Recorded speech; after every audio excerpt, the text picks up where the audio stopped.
Yes. Hi, good afternoon. So I'm Kim. I have a furniture manufacturing unit in Bangalore, a very small setup. And the main reason why I'm able to have the setup like it is at the moment are quite a bit of points that Sandeep was pointing out.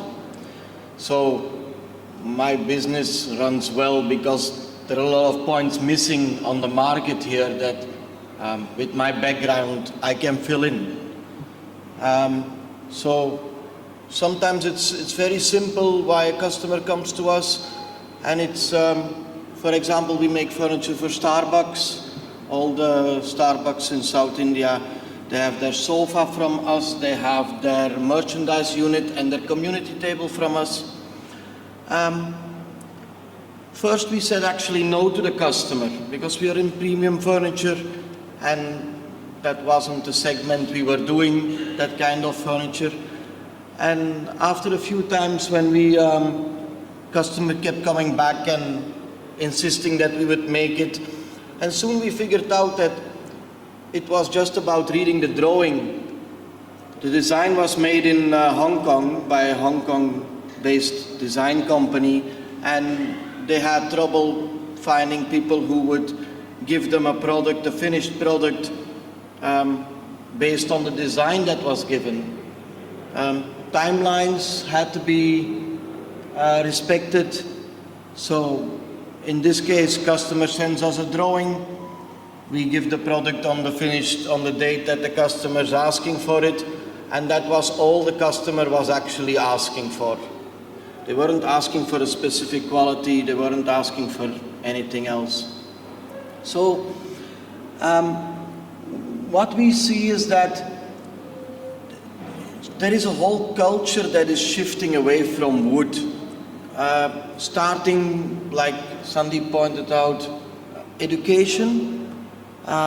We get designs written to be made in wood, and there is absolutely no thought being given to how we have to construct them, how it has to stay together, how it has to structurally survive. It's just someone sitting with a sketch pad sketching something and saying wood finish. Yeah? And then for a long time I struggled. I felt that I was a carpenter. I felt that I was a maker. I didn't feel creative. I didn't feel like I was a designer.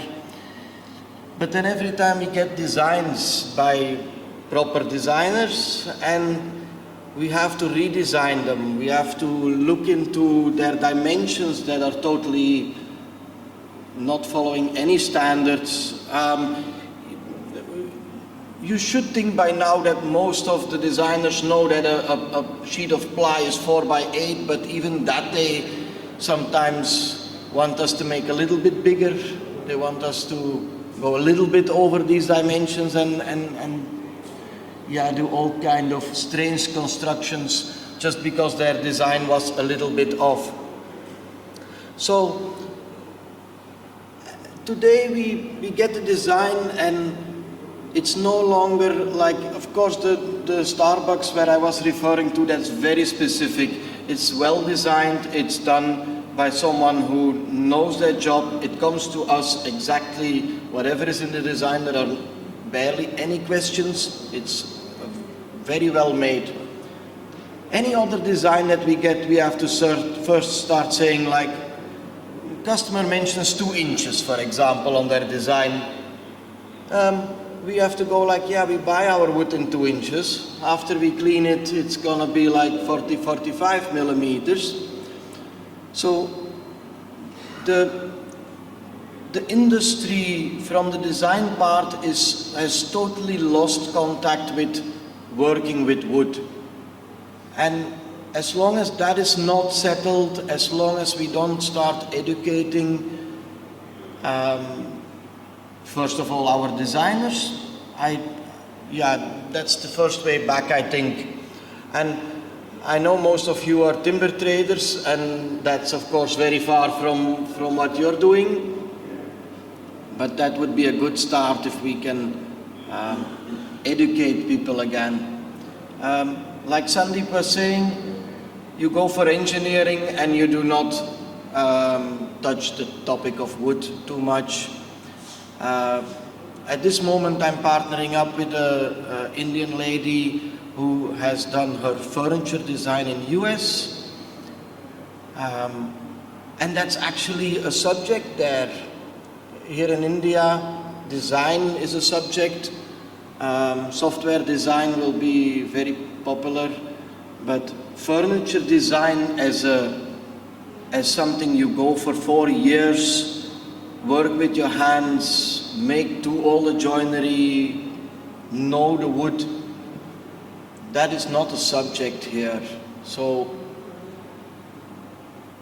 to be frank, today if I have to replace my windows in my house, and I have to choose between what is available now in wood and what is available in plastic, aluminium, it's a tough choice. I love wood, I work every day with wood.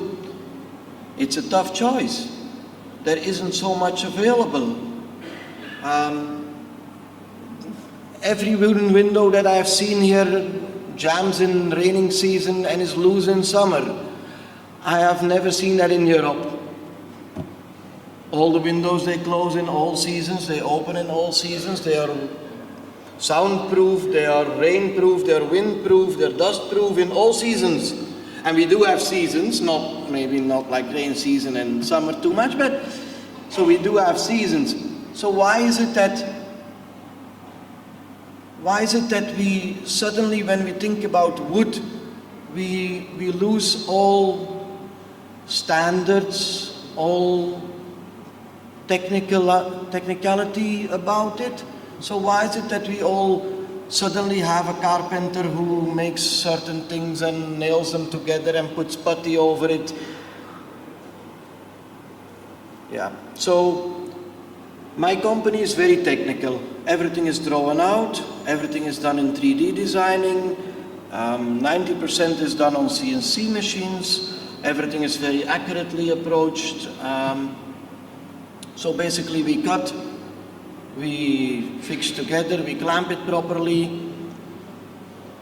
And I find it very difficult that other companies have a different approach that is more carpenter based. I don't have a problem if it's carpenter based, if the carpenter knows what he's doing, but we are losing skill at the moment. We're losing a lot of skill, and yeah, it's quite sad to see that. If I'm looking for a new employee in my company, I actually look for someone who knows nothing, someone who doesn't have a job, someone who just says, I want to work, I need to have a living for my family, and I'm open to learn.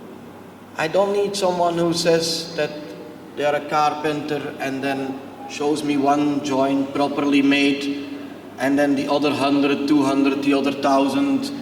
How is he gonna keep up with that? Yeah, I'm not even blaming them for not keeping up with 1,000 joints that they have to do by hand. It's just not, it's not working in that way. We do a lot of finished products. We do a lot of, we service quite a few brands that have reoccurring products. But besides that, we also work for other furniture makers who are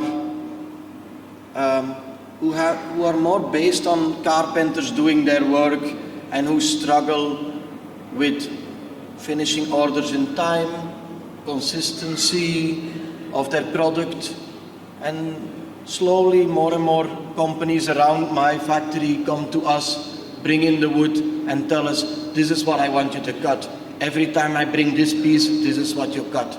Every time I have 5 chairs of that model, I'll bring you these pieces, this is what you cut. And then the carpenter will take on from there. And so the whole approach, the approach that I'm doing works for me. And I see that it would work for a lot more people to go back and really appreciate wood. A lot of people are, in my business, they are interested in design, they're interested in sales, in numbers. They sit in their office, if they already come to the factory, they sit in their office and they see their carpenters work, but they don't know the work anymore. Everything in my factory goes through my hands. I'm part of each of the stages, whether it is the sanding, whether it is the finishing. Of course, the CNCing is very much my part.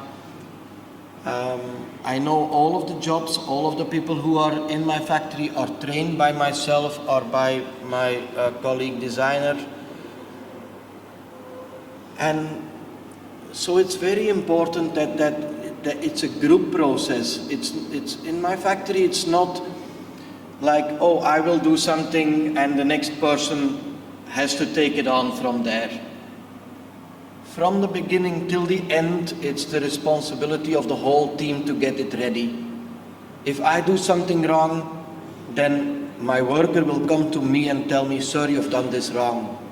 And that's what I expect from them. If we all want to sit on in our AC office, our throne, and not being pointed out, not value our workers, then that's not going to happen. Yeah, so for us it's very important that everyone, of course, knows I'm the boss in the factory. That's not missing. But they do know that they can come to me and say like, hey, this went wrong. I think you've done this wrong. Can we cut this again? And I can do that with them also without getting angry, without pointing out. And that's how we finish a product every time perfect. Yeah, so the industry has to change there. Now, how many of you traders are interested in the trading and are not so interested in the wood anymore? That's something you have to see for yourself. So how much do you love wood? How much do you love that product? How much do you want to see things happening in that product? Or how much are you just ordering and selling it? Sandeep touched also on what for me means consistency in material.